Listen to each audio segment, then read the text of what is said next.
அண்மை செய்தியாக பார்த்து வருகிறோம். கிருஷ்ணகிரி மாவட்டம் ஊத்தங்கரை அருகே கடன் தகராறில் வேலுமணி என்பவருக்கு கொலை மிரட்டல் விடுக்கப்பட்ட நிலையில் அவர் தற்கொலை செய்து கொள்ள முயற்சித்துள்ளார். இதனை கண்டித்து வேலுமணியின் உறவினர்கள் காவல் நிலையத்தை முற்றுகையிட்டதால் அப்பகுதியில் பெரும் பரபரப்பான சூழல் நிலவி வருகிறது. அந்த காட்சிகளை நாம் தற்போது பார்த்து வருகிறோம். வேலுமணியை தமிழ்வாணன் மற்றும் அவரது அண்ணன் தனபால் ஆகியோர் கொலை மிரட்டல் விடுத்ததாக புகார் அளிக்கப்பட்டுள்ளது.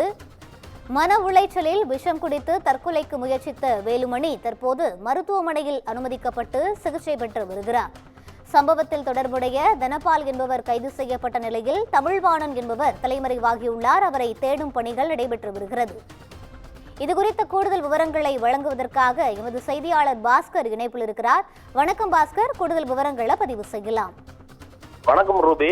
கிருஷ்ணகிரி மாவட்டம் ஊத்தங்கரை அடுத்த கொட்டாரப்பட்டி கிராமத்துல கந்துவட்டி கொடுமையிலால விவசாயி வேலுமணி என்பவர் விஷம் குடிச்சு சிகிச்சை பலனின்றி பலியானார்.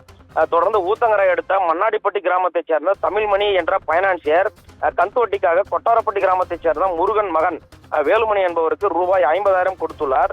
10 மாத தவணையில் 9 மாத தவணை செலுத்திய நிலையில கடைசி 1 மாத தவணை செலுத்த முடியாமல் அவதிப்பட்டு வந்த நிலையில கடந்த 25ஆம் தேதி மதியம் வீட்டிற்கு வந்த தமிழ்வாணன் மற்றும் அவரது அடியாள் தனபால் ஆகிய இருவரும் வேலுமணி கழுத்தில் துண்டை போட்டு சினிமா காட்சி போல இழுத்துச் சென்று கிராமத்தின் மையப்பகுதிக்கு சென்று சராமரியாக தாக்கியுள்ளனர். பின்னர் அங்கு வந்த வேலுமணியின் மனைவி அம்பிகா அவர்களிடம் இருந்து அழுந்து விரைந்து பணத்தை தருவதாக ஒப்புக்கொண்டதை அடுத்து இருவரும் சென்றுள்ளனர்.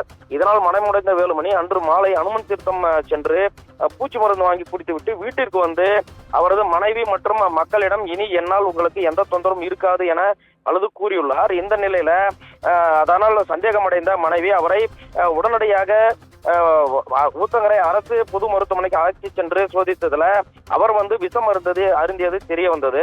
இதனையடுத்து மேல் சிகிச்சைக்காக கிருஷ்ணகிரி அரசு மருத்துவமனை மருத்துவக் கல்லூரிக்கு அழைத்து சென்று உரிய சிகிச்சை அளித்துள்ள நிலையில கிருஷ்ணகிரியில் உள்ள தனியார் மருத்துவமனையிலும் தீவிர சிகிச்சை பிரிவில் அனுமதிக்கப்பட்டு வந்த நிலையில நேற்று சிகிச்சை பலனின்றி உயிரிழந்தார்.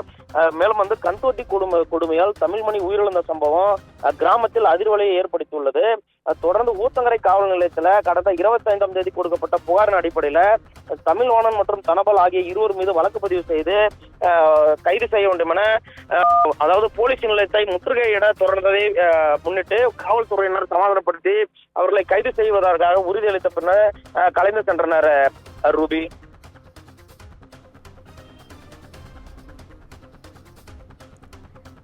விவரங்களை வழங்கியமைக்கு நன்றி பாஸ்கர்.